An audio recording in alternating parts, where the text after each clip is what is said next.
All right. Well, hi, hello, and welcome to Rackspace's 2024 IT Outlook Report, Navigating AI, Cloud, and Sustainability in the Evolving IT Landscape. Now, today's exciting webinar is sponsored by Rackspace, featuring VMware and produced by Actual Tech Media. My name is Jess Steinbach with Actual Tech Media, and I am so happy that I get to be your moderator for this conversation today for two main reasons. First, because we're going to unpack this 2024 Outlook report, which is going to be absolutely packed with information all about current IT trends, AI, cloud computing shifts, sustainable IT, all the best and most exciting things, right?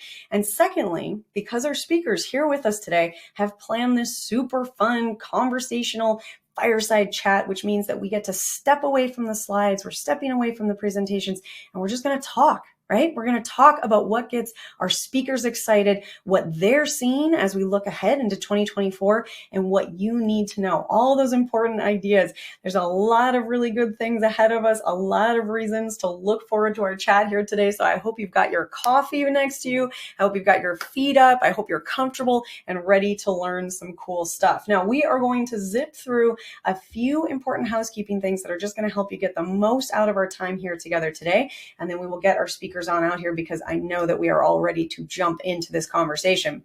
So let's start out with a little bit of a tour of your console. I want to start out with the questions window. This is the absolute best place to get involved, to get interactive, and to post all of your insightful questions, those comments, your stories, your feedback, your wonderings, your general wonderments about life. Whatever comes up today, we want to hear from you. We really want today to be fun and interactive. We want to get the conversation going. And all of our speakers are sticking around after our chat to get into a discussion and a live Q&A with you. So be sure you've got that questions tab. Get those questions in. In fact, we can give it a little test run right now. We're going to give it, make sure everybody's alive, alert, and enthusiastic out there. So say a little hi, say hello, give a wave to the community out here with us today. I see Greg, hello from Atlanta. Kristen, hello from Tennessee. Murray from California. Mike, just bringing the cheer with you, Mike, as always. All right, happy to see all of you out there. Keep those highs and hellos coming and keep those questions coming in throughout our chat today. I do want to remind you that that questions window is also the best place to reach out to the Actual Tech Media team if you have any technical issues that come up during the session today. Knock on wood, as always. Now, I do need to remind you, before you reach out to our team with a technical issue, although we always want to hear from you, so don't worry about that, but try a browser refresh. That browser refresh is going to get rid of most of the usual tech gremlins, but if they are really clinging on today, no problem, just shoot us a message in that questions tab, and the ATM crew will be there to help you out. All right, the last thing I'm going to point out on our little guided tour to start out our day today is the handouts tab. Please, please, please click on that handouts tab. You are going to learn so many wonderful things today. And the best thing about these types of chats is that we don't have the slides. We're just conversing. We're seeing where the conversation takes us. And the hardest thing about that is you get so lost in the flow of the conversation that you forget to stop and absorb and relive some of these things. And so you're just going to lose some of the information in the excitement of it all, right? So a great way to make sure that you can come back to these things, jog your memory. Oh, that was that cool thing that I was hearing the speakers talk about, is to download those handouts and make sure you've got them saved so you can revisit them after we wrap. I will also point out that you've actually got that 2024 Outlook report in the handouts tab for you. So if you want to open it up now, you can kind of follow along with some of what we're talking about as we go through. So exciting resources, be sure you've got those. All right, now the last thing I want to point out here is that it is not just awesome content we're giving away. We also have a $250 Amazon gift card that we will be giving away at the end of our webinar. Now you do need to be in live attendance at the webinar in order to qualify, and all the winners must meet the Actual Tech Media Prize terms and conditions. If you're not sure what those T's and C's are, you can visit the handouts tab that we were just talking about, scroll down to the bottom, and you'll find the full terms and conditions listed for you there. All right, now not only does asking a question today help guide the speakers and bring up the energy of this whole webinar, this whole conversation, it is also a great chance to win a prize. Today we are offering a $50 Amazon gift card to the best question asked. Now we are going to review all the questions asked after we wrap today. There's a lot to cover, so we're going to get to as many questions as we can in our Q&A session, but whatever we don't get to, you're still entered to win. So get those questions in. We're going to review all of them, and we will follow up with you once we've wrapped up. up. Okay, well, my friends, that is it. We are here at last. We've gotten through our housekeeping and we are ready to jump in. So I am going to get our wonderful speakers on out here with me in just a moment. And today I can assure you we are chatting with an absolute superstar lineup of expert presenters. Here with us, we've got Hannah Deuce, Director, Strategic Alliances at Rackspace, Jeff DeVerter, Chief Technology Evangelist also at Rackspace, and Guy Bertram, Director of Product Marketing at VMware by Broadcom. A very exciting, the dream team, right? That is one heck of a crew. All right, so let's get our experts on out here or on camera with me. In just one second, we'll get that connected and let's get this conversation going. All right, Jeff, Guy, Hannah, thank you so much for joining me here today. I am so excited to get into this conversation. We've got a nice fireside chat planned for all of you, which is very apropos here at the end of January. Let's kick things off with a little bit of an introduction. So, Jeff, can you tell me a little bit about who you are and what you're excited to get into with the audience today? Yeah, absolutely, Jess. Thanks so much for the opportunity. Yeah, my name is Jeff DeVerter. I'm the Chief Technology Architect here at Rackspace inside of our Office of the CTO. There's so much going on in technology. You know, it used to be this thing that would just sit in a corner of a building somewhere, and we'd nudge it every couple of 3 years and update it. But you know, the transformation that has occurred over the past, you know, even decade, but so much in the past 12 months is really driving some significant changes. And I'm really excited to unpack really what that report that we put out exposes and have a chat with my colleagues here. Awesome. I love it. All right, Guy, what do you got? What are you excited about, Guy? Oh man, I'm just excited it's the end of January, full stop. So we're Right. there. Well, hey everyone, my name's Guy Bartram. Nice to meet you all. I'm based in the UK, so I'm an Englishman. I work for VMware, now VMware by Broadcom. And my team is responsible for our cloud provider partners. So we've got a very big business with cloud providers, Rackspace being a key provider for us to deliver, you know, private cloud, hybrid cloud services to our customer base, and obviously direct for Rackspace customers. And we've seen stuff. Oh wow, things have changed like so much, right? We've gone from all into public cloud to private cloud to now hybrid cloud to, you know, AI, and things have just changed so fast. Like in the last year alone, I feel like I've been on a roller coaster ride. So looking forward to unpacking some of it today. Yes, that's so exciting. I think a lot of us can relate to that feeling, and you just named all of the coolest things to talk about. So, Hannah, you're our grand finale. What are you excited to get into today? Awesome, thanks, Jess. Yeah, Hannah Deuce. I lead our strategic alliances team at Rackspace, and I am super excited about just the opportunity to have this conversation to kind of review some of the fun facts that we found in our most recent quarterly survey, and work with our partners alongside VMware and just kind of understand from multiple lenses how these trends are impacting our day-to-day business. So. Perfect. Okay. Well, Hannah, you have transitioned us, segued us perfectly. So we're gonna continue on the trend of trends. I want to talk about private and hybrid cloud because this does seem to be the trend. We're seeing more and more of a move towards that. And I think that was reflected in the report pretty clearly. And I'm curious, maybe Jeff, if you could start us out and give us a little bit of an idea, some of the insights and real world examples, the practical world examples that we're seeing validated with that trend in that report. Yeah, thanks so much, Jess. So, you know, if we think about the overall trends that we've all been watching in technology over the past decade, you know, when we got into the early teens and the mid-teens, it was this, you know, all in on public cloud. We have a cloud first strategy. I can't tell you how many times I heard that from technology leaders inside of an organization. And you saw a lot of people just shoveling their data and their applications as quick as possible out into a public cloud of their choice. Or what ultimately happened in some cases was multiple public clouds, because you had different divisions doing different things. And you saw a little bit of consolidation as the teens started to end. You hit the early 2000s, and holy cow, if we thought we were putting data out into the clouds at a fast pace before, the data was just, I use the term snow shoveled out into a cloud as fast as possible, really out of necessity, so that people had access to the things they needed to do.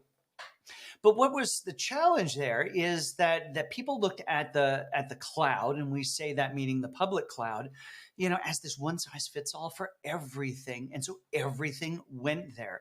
And what we learned was, well, maybe it's not the best place for everything. And so we saw some repatriation occurring here in the past couple of years. And then we hit 2023. And we're going to talk about AI a little bit deeper later on in our conversation. But what everybody got excited about, we learned how to spell ChatGPT last January, and that's taken us to the point that AI is now top of mind for everyone. But to boil it down, we knew that everybody was looking to technology to not just be, in some cases, adjacent to or close to a solution to a challenge or an opportunity, but it really was at the heart of almost every single thing. And so what that's driven is people to get down into the details of making these technology decisions, even at a business department level, which is really very different than where it's ever been before. It's been, the CIO, CTO has said, here's what you have to play with, stay in these boundaries. But that's absolutely changed. And the big shocker, we've seen it forever, last decade, that the public cloud was growing. We've seen some shrinkage in numbers in the private cloud. We went out and surveyed over 1,400 different IT decision makers. And over the next 2 years, they're expecting to see private cloud and edge growing. They're expecting to use it more. And they're not saying we think other people are going to do it. They're saying they're going to use it. Yeah, that was an interesting point, actually, Jeff. If I just pick up on that, right? You had the growth of things like AI in 2003. You had the growth of applications using graphic processing engines, and really that processing requirement needing to be as close to the consumers as possible. So that's all spawned a whole drive around edge, and we're going to see far more growth of that as we see more applications spinning out of what AI and machine learning can do.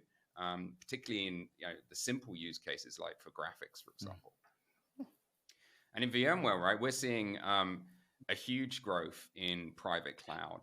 We introduced like private AI last year. We've always had VMware Cloud Foundation. And what I've seen in our service provider partners is I've seen them start off with large kind of hosted vCenter environments, so hosted cloud environments. And gradually over time, those DIY kind of environments have become quite cumbersome and hard for a service provider to maintain, especially we've got lots of different kind of customers with lots of different requirements. We don't want to do bespoke. We want to do stuff at scale and support it right. And also we got to be a little bit more flexible than the public hyperscale cloud. We need to allow for the customer's individual kind of requirements. So those environments that were, let's call them kind of DIY, they've now evolved into the hyper-converged software and hardware stacks, which have made it far easier for a service provider and a customer to get a private cloud as a single unit, which they can deploy, turn on. They've got the full stack there. And as you say, they've got access to all of these capabilities and tools which they can run in their offices, at Rackspace, on the edge. It's really, I think, next few years, like the report says, is the growth of private cloud. Yeah, it makes me think of the old line, "The king is dead, long live the king." And the king in this case is private cloud. Yeah. Absolutely. So I'll piggyback a little bit on that, Guy. One of the things we really appreciate in our very long partnership with VMware is the alignment to your trajectory. As we've kind of gone the gamut of different things and what we're doing in hybrid, multi-cloud, we've really been able to track as an organization with where VMware is headed as well. From, if you go back 15 plus years in partnership, and a lot of our bread and butter was built around the VMware platforms and what we're building. And what we started to do more and more is increase that flexibility and that access for our customers to be able to leverage VCF, VMware Cloud Foundation, and really leverage that wherever they may be. I mean, anything from, we call it SDDC anywhere. So basically giving the customer the flexibility. Do they need it on their premise? Do they need it in Rackspace? Do they need it more at an edge location? So giving that availability of the value that they can extract from VCF in a model that works for them. So we've appreciated that. We're one of the largest VCF providers. And so just growing our expertise over time alongside VMware and through that partnership has really been core to our business and where we're continuing to head. So we really align to what we didn't necessarily plan to find these findings from our survey, but they really have validated where we're headed. Yeah, I mean, sorry, just to continue that thought, right? So don't think that we're just solely focusing on private cloud, right? Private cloud, public cloud, hybrid cloud is the right solution. The multi-cloud strategy, right? It's got to be about where your application needs to be and why it needs to be there. I mean, some of the data points in the report, about private cloud and why people want to go to private cloud. Edge, yes. I mean, GPU resources and processing power at the edge, that's all very useful. But other very simple things like security, like compliance and reporting, these are critical to the business. And lots of businesses are simply unprepared for regulation that's coming. There's regulation with, data center and ESG and things like that, but there's also regulation with AI, for example, that's coming around the corner as well. So, a lot of things are going to be changing, and I think companies want to have more control over that. And absolutely it's great actually seeing the journey that Rackspace has been on. I've seen you guys go from having your vCenter environments, your shared vCenter environments, and having a lot of complexity, which you managed for customers, to having this like high volume, and you are the biggest VCF deployment out there, very repeatable private cloud offering, which you can offer a great service level on, which is obviously fantastic for customers. Well, I think I'm going to jump in here because I have a question for all of you that I think plays into some of the changes that we're seeing, because cost and budget always comes up when we're talking about the infrastructure that we're creating and what we are able to do. And also, it's the start of the year. So this is personally, professionally, we've all got, we're all looking at budgets, right?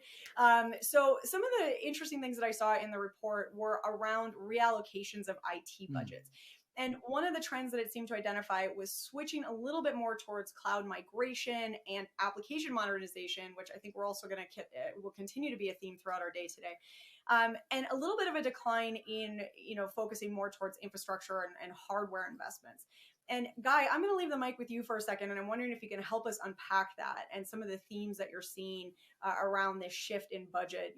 Is it just New Year's resolutions, or is this a longer term shift that we're going to see?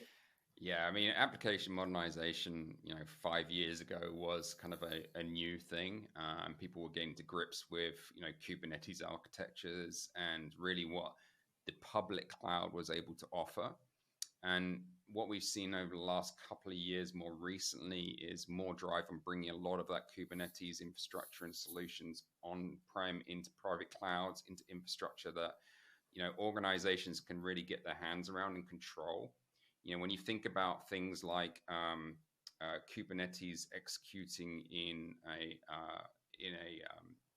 function as a service environment, for example, you're paying charges based on processing time, and poorly designed applications will have longer processing cycles. You're really out of control of your budget, and I think a lot of people wanted to bring that budget back in on-prem. The decline in hardware spend is slight, but it's interesting, and I think that comes to the point that people have got the hardware. What they need now is the solutions to actually run those cloud solutions on, and want to see the business results.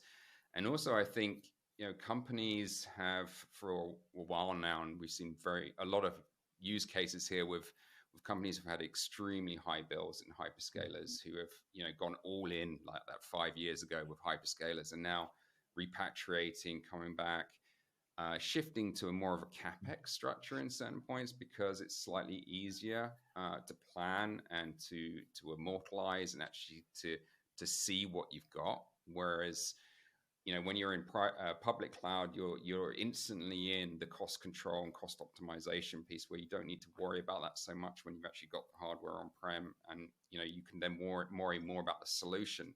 So I'm not surprised that we're seeing more drive for app modernization. I think that's very healthy. I think there's going to be some challenges with resourcing that and skills to kind of fulfill a lot of customer needs there.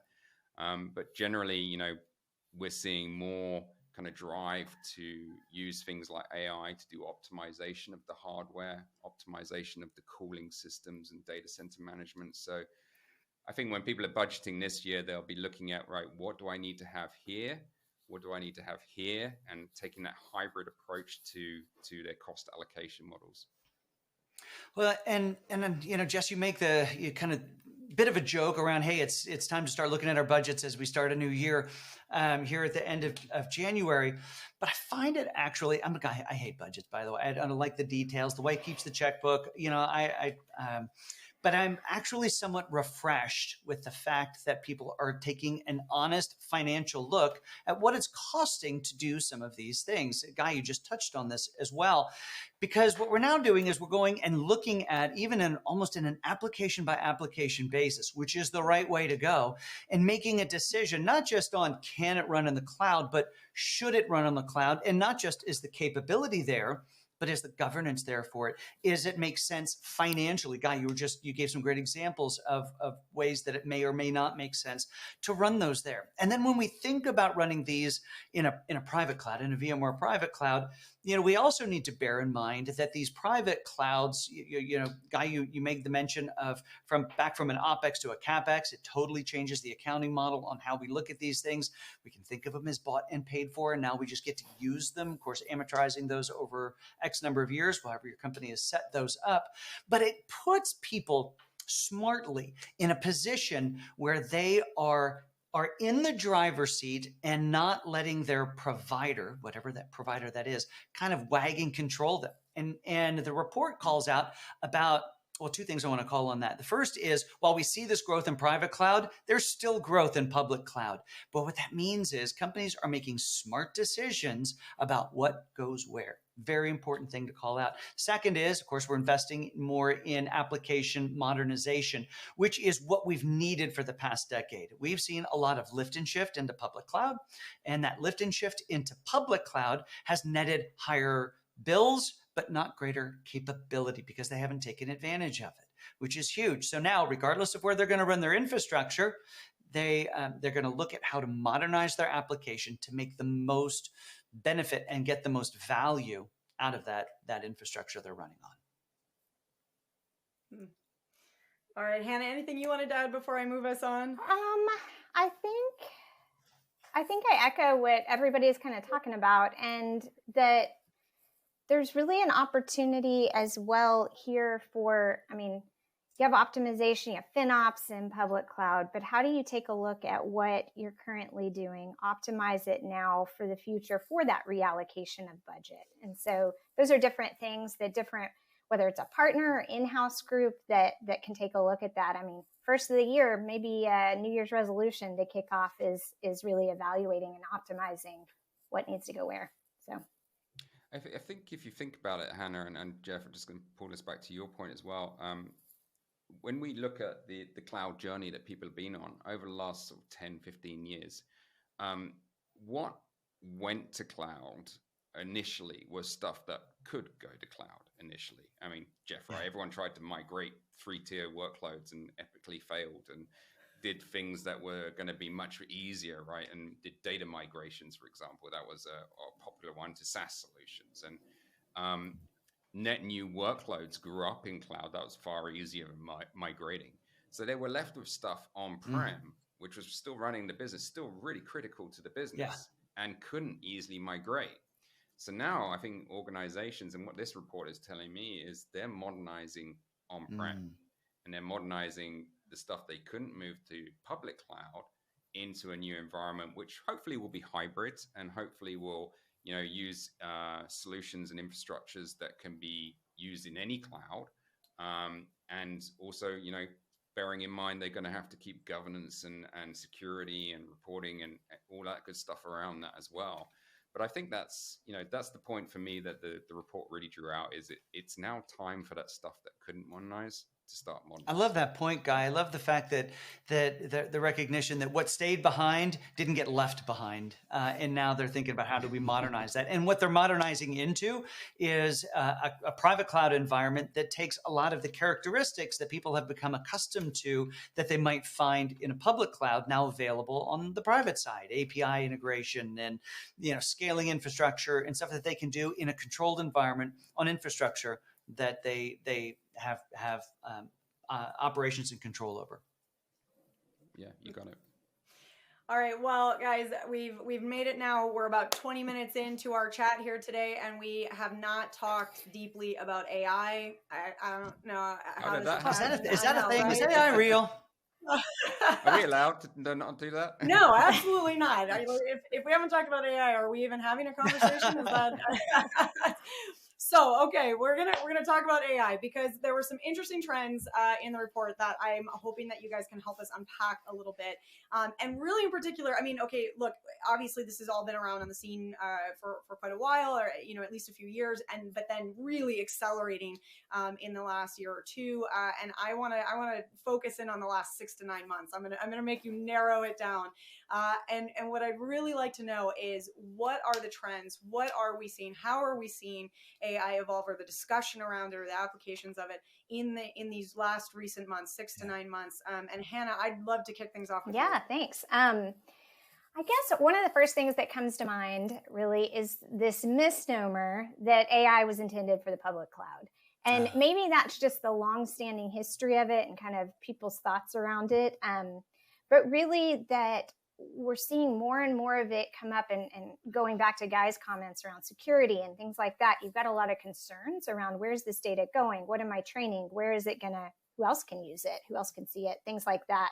So we're seeing a drive and interest around private cloud and security and parameters around that. The other thing that I'm hearing a lot, and the report calls this out, is one, we can come up with lots of use cases. I mean, everybody I talk to, your use cases around it are in the 500, 600, 700s, 800s kind of numbers.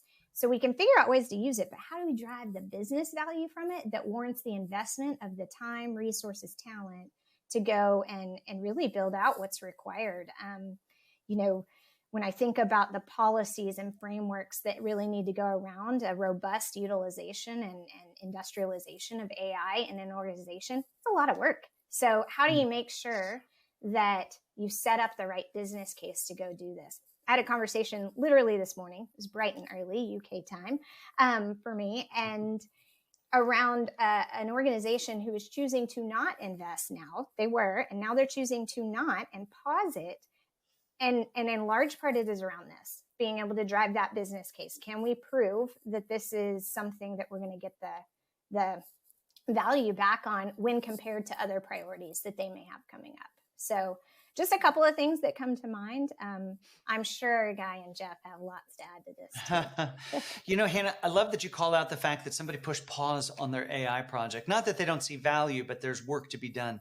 Now, the big thing, Jess, you put this boundary of, 6 months, keep the boundary in 6 months, is that AI, for all of its good, has been I think it's the largest good. It has been the largest catalyst to people actually going and doing the modernization work that they need to do. Think about the building blocks of an AI solution. You've got data, you've got infrastructure, all of this stuff, security, which, Guy, you've been great about calling out.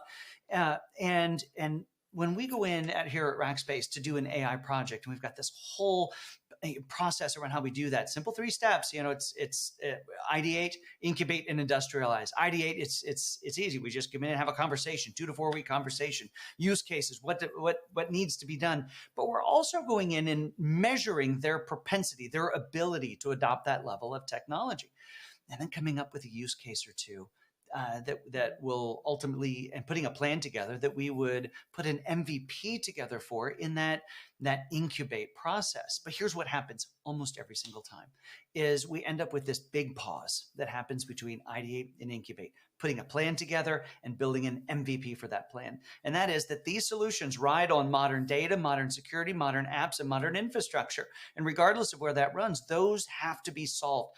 Basic blocking and tackling of IT still has to be considered, and how you pay for it. So what we see is people then going in and doing this modernization work so that they can effectively and responsibly engage in an AI project. Guy, what do you think? I think you're bang on. I mean, AI is very different to anything we've seen before. If you imagine Kubernetes was hard enough for most organizations, and most organizations still aren't there. AI brings totally new roles, right? So data scientists, who are these guys? What are these guys? And what are these code books they're looking at and products they're using? It brings challenges with data privacy. When we obviously GDPR is the big thing in the EU, and everyone else has their own kind of equivalent.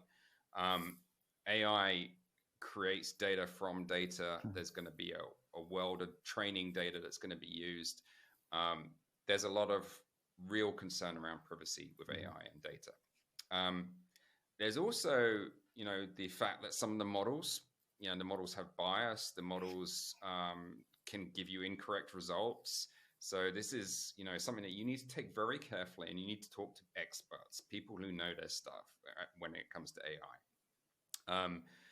So that aside, I think the other key thing is as you move and encourage this kind of technology into your business, like you said, getting the return on your investment from it, getting the minimum viable product out there, orchestrating your business around this, because this is going to be new, right? Your normal operations team are not going to understand AI operations, right? This is a whole different mindset to think about. And the more that your business is reliant on that, the more that you're going to need to know how it's running. And if you don't understand how it's running and it goes wrong, that's a real serious problem that you can't fix. Right. And this is where you need the experts to do it. We've seen cloud providers get very excited, and customers get very excited about private AI, because they love the fact they can do this now in their data center. They can do public cloud stuff now in their data center. That's great. That's cool. We have control over it. But we got to operate it. We got to manage it. We've got to make sure it's secure. We got to make sure it's compliant. We've got to make sure these guys are dealing with data that isn't going to have privacy aspects to it and associated with it.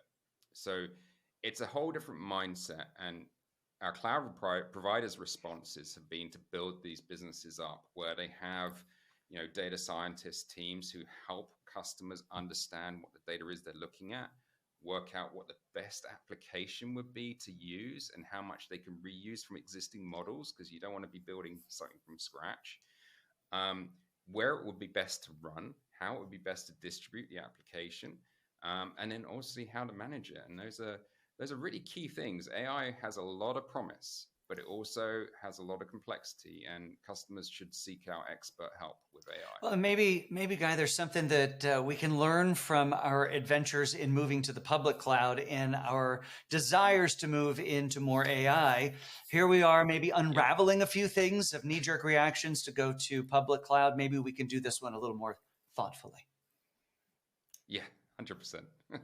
Learning from the past. I know it's a new thought. We thought we tried for 2024. Who'd have thought? You guys are really brushing around some things that I would love to jump into a little bit further, and that's kind of the human element, the human side of all of this. And you've been talking about how this might change roles. You've been talking about training and the way that data could influence training skills and needing to update skills. And I think that this is coming up a lot right now in conversations around the IT talent gap, and that's something that we're seeing a lot, whether it's in hiring or in upskilling. And so I would really love, because there's some really interesting information coming back from the report, and I'm wondering, Guy, and maybe I'll start this out with you, because I'm curious how Rackspace and VMware are addressing the talent gap. And also, and I'd love to hear from any and all of you today, if you've seen any unique approaches or unique use cases or case studies that you'd want to explore with us today. Guy, can you start us out? Yeah, I mean, well, Rackspace is quite unique in the approach and the history and strategy Rackspace has had around talent and talent acquisition and having that talent support their customers. So, when I look at service providers, you've got your support department, you've got the offering they have, and, you go to the service provider. The nice thing about a Rackspace or a service provider from a customer's perspective, it's someone to talk to. That's like a huge difference. I've got a problem in my application. I can actually phone someone up and speak to them. You can't do that in hyperscale all the time. So having that, there is no doubt within the industry, there is a distinct lack of IT skills today. Resources really tight, and everyone wants to move forward with projects. So, you're at a catch-22. What do you do as a customer? My advice to you, and knowing what service providers deliver in terms of managed services, is to start offloading, your day-to-day tasks to service providers who can deliver managed services for you, because that's going to free you up to look at your business. Then work with those providers who actually have the talent. Yeah, where's the talent gone? They've gone to the likes of Rackspace, right? They've been sucking up talent all across the globe, and there isn't any left. So no, they've gone to the service providers, because the service providers have the diversity of roles that employees want. They have the technical guys and girls delivering and working with multiple different technologies is fun. This is what they want to do. They want their career to grow. They don't want to just be stuck in one place. So cloud providers has been a great place for talent to go, and that's what we see. I mean, I know, Jeff, you can talk about the Rackspace solutions and support that you guys provide, but it's second to none as a company to have that what do you call it, not a lease line, but a lifeline. Sorry, a lifeline with a partner like that. Yeah, Jeff, you better chime in and defend yourself, because Guy is going to get you some angry phone calls. He just blamed the whole talent gap on you. He did, but I'd like to thank Guy for having such a great product that that the whole world has really adopted for the past how many decades now? In fact, we talk partnerships.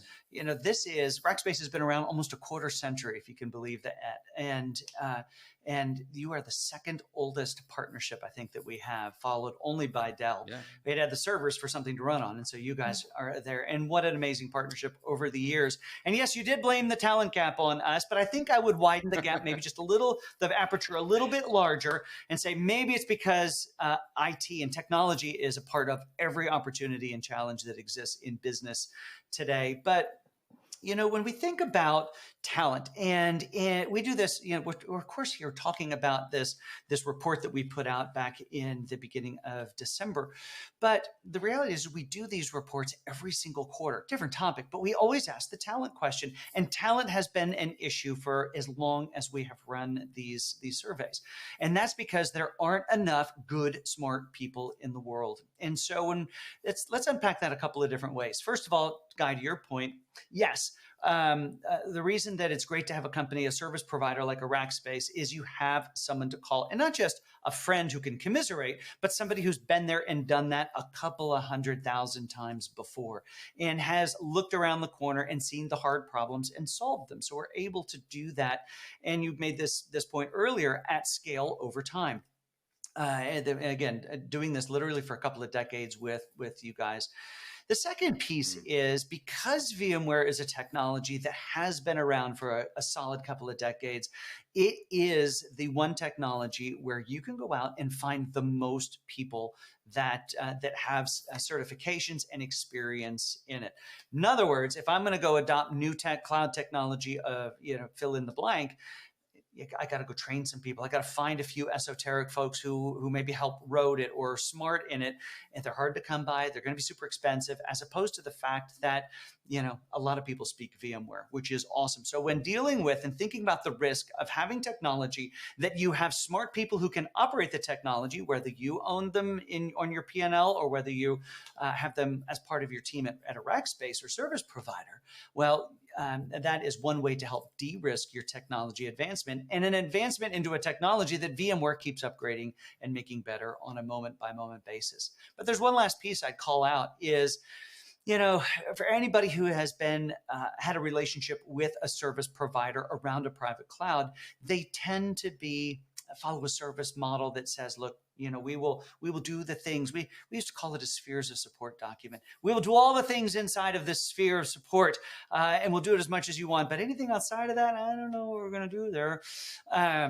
And technology doesn't work that way anymore. So Rackspace created this offering called Elastic Engineering, a core group of people attached to your account that really are there to solve whatever that problem is, and can expand and contract over time depending on the level of transformation happening at your organization. So while you may want to blame Rackspace for the talent issue, I think it's more of a symptom of the fact, I'll go back to that technology is at the heart of every business challenge or opportunity that exists today. No, I love that, Jeff. I think it's a great proposition that Rackspace has literally taken all the talent out the pool and then sold it back to customers. Yeah. It's unique. No, I love the idea of the elastic engineering, right? Because customers, when you're doing anything in cloud or outsourced, it's going to have a support contract attached to it. And support, like you say, it will be for various things. Read the fine print, because you'll be surprised what's in the support contract versus what's out of the support contract. Like, who's it really protecting? Whereas actually having, the more pragmatic view that we've seen in the report, people are doing app modernization projects. They're doing this in their private cloud, in their environments, and having kind of engineering resource as a service. I only need this amount of time, or I need this problem solved, however long it takes. That's really unique and really flexible. I don't know anyone else out there who does that. And that, I would say, is, a real bonus that, you guys have seen the opportunity, recognize the need, and it aligns directly with what customers are after as well to achieve their business results. And isn't that the goal? Business outcomes. As technologists, we love technology for technology's sake, but there has to be a business value, business outcome to it. Oh, yeah. Oh, sure. Jeff, you just gave me so much PTSD to my early days in e-commerce with like something new and shiny. Yes. Oh, something new and shiny. Oh, look, squirrel.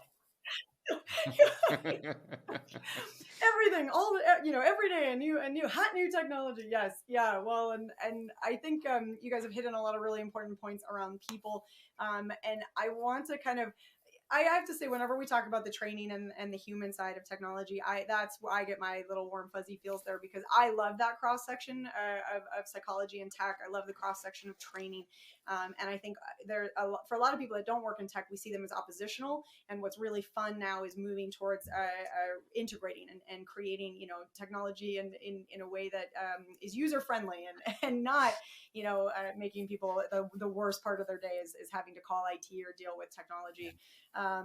And I love that trend, and I want to talk to you about another trend that's near and dear to my heart. So we're gonna end our fireside chat with all the warm fuzzies today, and that is sustainability. That's what I want to talk about next. And I think that was a really cool part of the report that we're talking about today, and really looking at that increasing importance on environmental, social, and governance, ESG. And so, Guy, I'm going to leave you in the hot seat a little bit today, because I'm gonna hand things over to you, because I know that VMware does have a very strong environmental, social, governance stance, and you've had that for quite a while now. And I'm wondering if, from that stance of experience, could you reflect back and talk about the impact and the potential increase in importance, maybe a little bit of context around why you think we're seeing that trend as well? Sure. Okay. I mean, well, VMware, like you say, we do have a very, very good ESG strategy. We have done for many years now. But fundamentally, that started, I think, 25 years ago when the technology started, and we started for virtualizing things. That was new. That was shiny. That was like, I don't need 5 hosts to run 5 applications. I can have 1 host and run 5 VMs on that host. So instantly reducing your carbon footprint. Then over time, we built in kind of more networking, more security aspects to it. So getting rid of like physical load balancers, physical firewalls, and virtualizing those. The rest of the industry kind of followed suit as well, but that's also become critical in terms of reducing the amount of energy you consume, which means people could do more with less, which is obviously what most businesses want to do. And the ESG has, as a whole, I think, really transformed in the last couple of years. I work a lot with sovereign cloud partners as well. And when you deal with public sector, and I'm not familiar with the US regulations around this, but there's plenty of ESG thrown into regulations to the point of, in the UK, for example, you can't do business as a public sector agency unless you have a certain amount of ESG commitment set up front, because that counts against you in the bid if you don't. So these things are becoming really important. They're filtering down to other industries.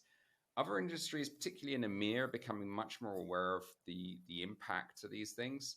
In EMEA, we have the Corporate Sustainability Reporting Directive, which is basically saying that all your data center energy and carbon footprint reporting needs to be transparently reported, and your suppliers need to be transparently reporting to you. So this is causing the whole industry to wake up and go, oh, hang on a sec, we've got to think about reporting in a data center for energy consumption. Like, we've been focusing on optimizing on it, but never really kind of worrying about actually how much carbon we're creating. And there will be benefits for you obviously using less. So organizations are really starting to think, okay, how can I do this? AI is playing into this. AI optimization of energy in the data center, that's a kind of a big play as well.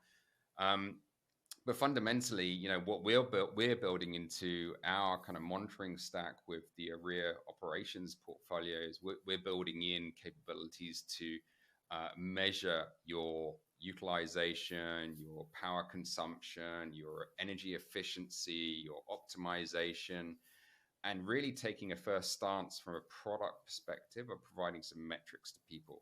So when those transparency reports are required, which, by the way, we don't really know what KPIs you want, but we know we have to do it, there'll be something for the industry to use. And we're seeing service providers focus a lot more on their energy consumption in the data centers.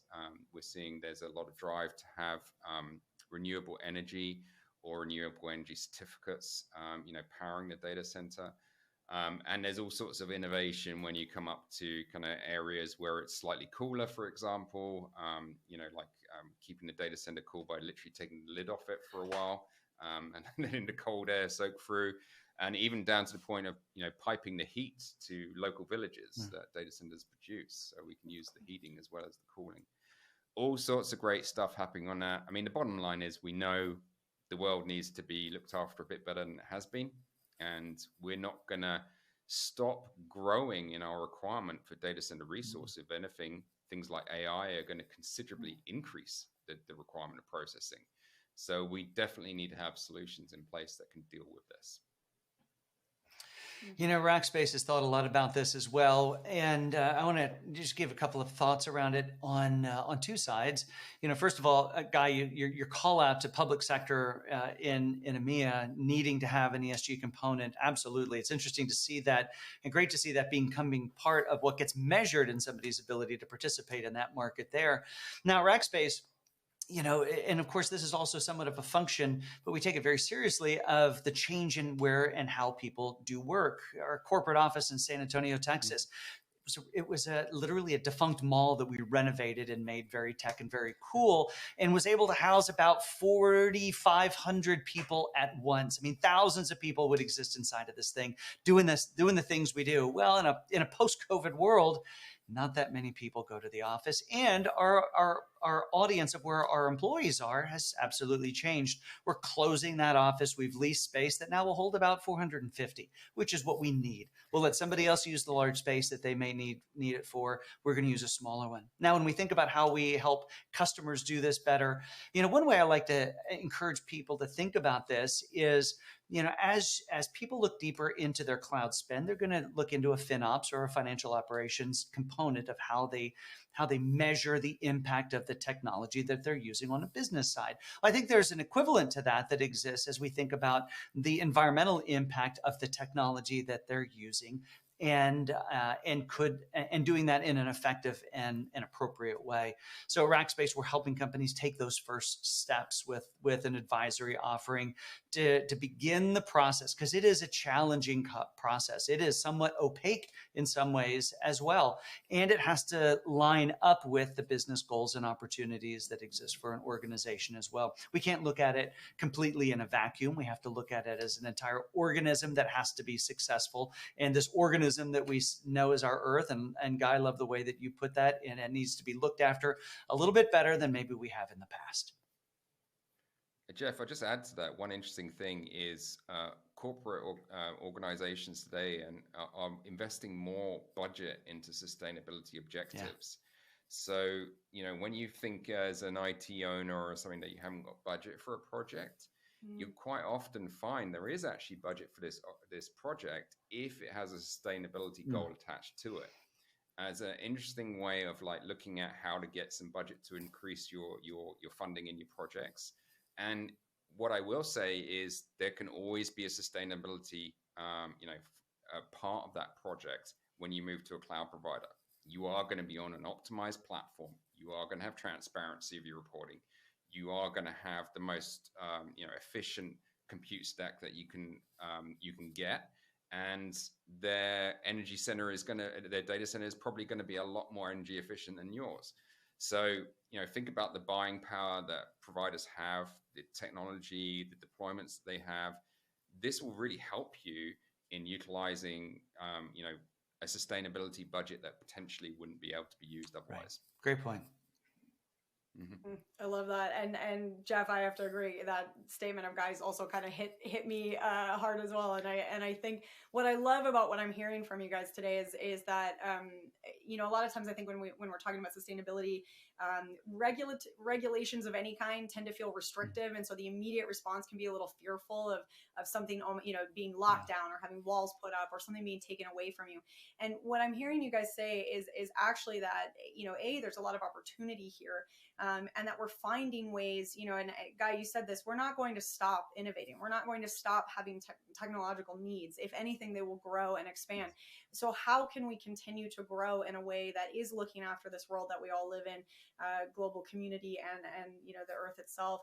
And how can we use that technology to, continue to grow and innovate, and then feed that back around to taking care of this world? And I love that. That gave me a nice, warm, fuzzy feeling. And it also feels actionable instead of scary. It feels like there's steps you can take, and I think that's, if you walk away with no other reminders besides call Jeff and blame him for the talent gap personally. The other key takeaway from that's going to stick. This is the only. Sorry. The other key takeaway, I think, is to find a way to create a sustainability goal with your budgetary needs, because that's going to be able to potentially get that that efficacy going. I do want to bring us to a close in just a second here, but Hannah, I want to give you a chance. Was there anything that you wanted to add in about sustainability there as well? I mean, they summed it up great. The only thing that I captured as I was even listening is just the need to embed it. This isn't a separate silo. This isn't a thing that we go check box anymore. It's interwoven and can be done through same things that we're already doing. We just have to be mindful and think about that aspect. So that was my kind of thought. Hannah, you're absolutely right. That's a really good point. And, just to reiterate what I said earlier about when you're doing stuff in like a functionless environment, you're paying for that processing. We all need to have a responsibility to think about, how much that processing is costing the business, but how much also that processing is using energy and, carbon footprint. And these are things that develop, and, things like data privacy as well. So these are things that typically developers are not going to be kind of considering. They're going to want to get it through as most efficiently as possible. But I think everyone should start building in at a transaction level, if possible, those type of characteristics. Mm. All right, guys, I cannot tell you how much I wish we could keep going with this conversation, because I could talk to you, all three of you, all day, and I'm sure that we'll have to have a part two. We'll bring you all back and continue. Sure. But for now, we're gonna sort of transition our tone here a little bit from, we've been doing a little bit of a round table and a fireside chat, and now we want to get the audience involved. And we have a few minutes left, and I want to make sure that we get to some of these wonderful questions that are coming in from our audience. So we're going to transition to that very quickly. Before I jump into audience questions, though, Hannah, I'm wondering if I could ask you to give everyone out there an idea of maybe a next step, because I'm sure there's a lot of people that are really lit up and wanting to continue this conversation themselves. So besides asking a question, which is a great way to get involved right in the here and now, but when they leave the webinar, what do you suggest as a first step to learning more and kind of getting started on some of the things we've been talking about today? Absolutely. Would love to continue the conversation. Right now, we have those kind of next steps outlined in the handouts tab for you. So look down at the bottom, grab that. And we also have a slide up for you to engage with as well. So yeah, we can take it from there. We look forward to talking to you. Awesome. All right. Well, I'm going to get that resource slide up because that is important. I want to get those to all of you. And then let's get into some of these questions. Again, just Jeff, Guy, Hannah, thank you so much for such an engaging conversation. This has been a ton of fun. I'm so glad we got to have this. And the fun's not over yet. Let's do some Q&A. Awesome. All right, so there is your QR code. And if you don't like QR codes, you can also access that awesome looking ahead outlook of 2024 report is in your handouts tab that Hannah was just mentioning. So click on the handouts tab and you will have access to that. Guy, Hannah, Jeff, are we ready for some questions? Sure. Absolutely. Yeah. Go for it.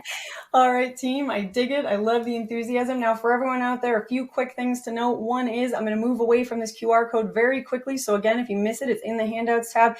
But I'm going to be scrolling through some poll questions that we're going to leave up on the screen for you. And just as you see them come up, answer the question, fill it out as you choose. And again, this is just getting some additional information to Rackspace so they can make sure that they're following up with you in the way that's going to be the most helpful for you. So click on these polls as you see me moving through. And we are going to get into as many questions as we can in just a few minutes here. Let's start with this one. We are going to talk about the cost of cloud because this came up in our conversation. We were talking about some budgeting here at the start of the year. And one of the questions coming in was about sort of the trend of potentially people moving from on-prem back to cloud because the spendings were more than what they initially scoped, more than what they thought. So can you talk to us a little bit about how Rackspace solutions would maybe help with that trend or fit with that trend, or what do you think? Sure. Hannah can take it. So I would say we're very much aligned with that, with our history in the private cloud space and moving in to become a multi-cloud provider. One of the things that we've had the ability to do is really see that broad spectrum and really align the right workload with the right cloud. So that's the goal of what we're trying to do for our clients. And so when we look at that, what we assess is kind of the type of application, what's it consume, what's it need, what are you trying to do with it at the end of the day, assess that, and then find the right spot for it. So all of our solutions are designed around that. You'll see a lot of resurgence in our SDC portfolio. We really amped that up because we found that really fits to key workloads. And so in partnership with VMware, building that out and looking at the TCO of that, wrapped around with the workload at the center of that. So on each of our solutions, we can walk through TCOs and kind of evaluations of does this make the most sense from a cost perspective in conjunction with what you're really trying to drive out of that application. So hopefully that addresses it to an extent. Awesome. Jeff, anything you want to add to that, or Guy? Yeah, I think I'd jump in real quick. What Hannah said, of course, is spot on. The one thing I would add is to make sure you're looking at the whole pie, as it were. So when you think about moving out to a public cloud, you are adopting a set of infrastructure that has all of the great characteristics that we've come to expect from public cloud. But in a private cloud, specifically at Rackspace, we're talking about it's truly as a managed service. So there is a lot that's happening that just comes with the quote unquote cost of entry. So it's not just the infrastructure, it's not just the storage, the networking, the power thing, the pipe, but it's also people looking after, the VMware host as well, the ability to have people to look after the operating systems that are running there and the databases as well. So there's a lot that comes with that package that needs to be, looked at, really soup to nuts in the consideration of costs. Yeah, I'll just add, from my perspective, I think, Hannah's absolutely right, and obviously Jeff as well. But in terms of selecting the right cloud, is really important for the application. And if you make a mistake there and put the wrong application type on a private cloud, for example, then yeah, sure, you may incur more costs than you expected. It might not be as optimized as you could have had it. I think there's a lot of merits in private cloud, and the fact of the matter is, when you look at the cost overall over the term that you would be kind of committing to on a public cloud, the fact of the matter is private cloud is pretty much cheaper. You can immortalize the cost easier. It's simple than predictive, whereas public cloud has proven to be different in many different ways. It can be more expensive. It can require more tuning and more cost control, and of course support is another key factor. If you're not going via a cloud provider like Rackspace, then you're really supporting yourself in those hyperscalers, and that's where I think you'll feel some pain and some expense. So I think the solution that Rackspace provide is a full end-to-end optimized solution to make sure that it isn't you aren't running on the wrong cloud, and it isn't too expensive for you and your expectations. Perfect. All right. Some great answers, some great ways forward. Thank you to everyone who's clicking on the polls. Keep in mind, I'm moving through them, so the polls are changing. So keep watching, keep answering. We are over time, and I should be wrapping it up, but I am going to sneak in one more question, if I can hold on to you guys for just a minute or two longer. And what I'm going to, Guy, I think you were answering some of these. I'm so impressed with you guys able to speak and answer questions as we go. Gold stars to all of you. But we've got a question here about one of the handouts that we had, and I think this might be helpful for the entire audience to hear the answer. So in the handout, Brennan here noticed that there was a claim of up to 40% or more savings with Rackspace Private Cloud, and this ties into what we were just talking about. So wondering if we could dig in a little bit farther into some of those key savings. And on that note, how does Rackspace help clients optimize costs while maintaining or enhancing the performance of their VMware structure? I think this is what we just sort of covered, but I want to make sure that there's nothing else that you want to add to that. Yeah, I think specifically one of the things that we do is just the scale that we're able to deliver efficiencies, and that can come in the way of savings. So when you think about our vast scale that we partner with VMware and the scale that we operate at, so it's not the first time every time. Like, we've done this again and again and again, and drive efficiency and costs out of the business by doing that over and over. So hopefully that kind of touches on some of the how we do that. And when you think about the way for full stack, and you've got hardware in there too, the scale that we are working with these partners at is usually at a much higher level than any singular customer would have. And then the performance, I mean, I'll say it, I've said it many times, that Rackspace runs the best data centers in the world. And so if we're able to run those data centers very effectively and efficiently, we're able to enhance the performance.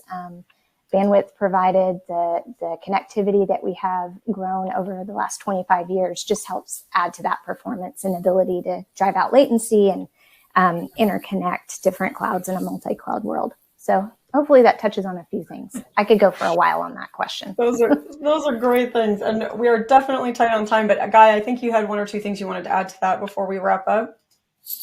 Yeah, actually, I'll pass it over to Jeff as it's a Rackspace specific thing. Right. But Jeff, it might be worth talking a little bit about the elastic engineering. There's a question here from Brennan Scott about, what is the real flexibility in that offering?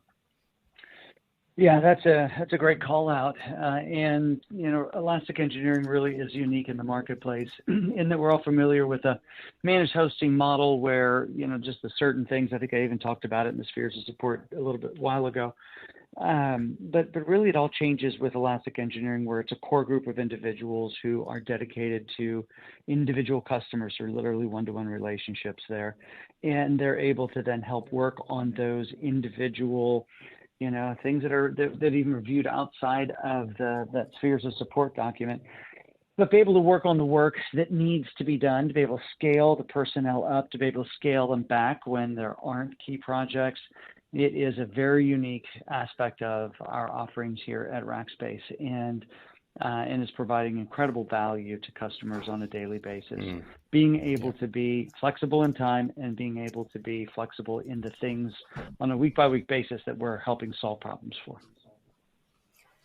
Awesome. All right, some great final thoughts. I apologize for keeping you guys late, but we had so many questions to get through. We are not done with all of the questions asked. We're going to send all of these questions onto your team so that you are able to follow up with these wonderful questions and conversations via email. So if you did ask a question and we didn't get to it just now, please keep those questions coming in, and please know that you will hear back, as well as being entered for that best question gift card. But for now, Guy, Hannah, Jeff, thank you so much for being here with us. It has been so much fun chatting with all three of you. You're welcome. Thank you.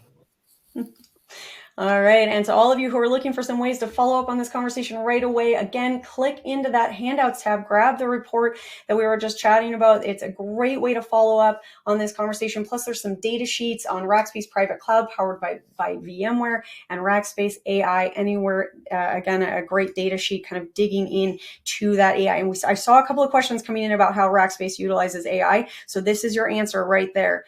Make sure that you click on that data sheet, download that, hold on to that for after we wrap, because I promise you will want to read a little bit further, right? This is just the start of the conversation. Lots more to dig into. All right, so while you guys are clicking on that handout and clicking on that last poll, let's go ahead and give away our prize. We have a $250 Amazon gift card going to Travis Hogg from Washington, D.C. Travis Hogg from Washington, D.C. Congratulations to you, Travis. As always, we will be in touch about claiming that prize after we wrap, as well as that best question gift card. So lots of good stuff still coming your way, my friends. Well, with that, I want to once again thank the Rackspace team and VMware for making this possible. A big and huge thank you to Jeff, to Hannah, and to Guy for joining us today, for jumping in on this conversation. You've given us so much to think about, which of course brings me back to all of you. We had some incredible questions coming in today. The conversation was lively and fun to be a part of, and your thoughtfulness and your engagement is what makes these conversations so exciting, to see these ideas kind of taking root and how they might play out in your organizations. When we get to have these interactive conversations with experts and we get to explore those passions and those ideas together, I know that for me, it always really feels like a jumping off point. We're dipping in, we're getting some great information, and then there's so much more to learn. So I hope you've got those handouts. I hope that you'll reach out and connect with Rackspace and VMware and kind of continue learning about how this might be a good fit for your organization and what this can kind of empower for you. I hope that for the next 48 hours, you're starting every sentence with, oh my gosh, I just went to the coolest webinar and I have so many great things to tell you. Be that annoying person and bring all these conversations into your workspace and your lives. All right, well, until I get to see you at a webinar again soon, thank you for being here and have an absolutely beautiful end to your day.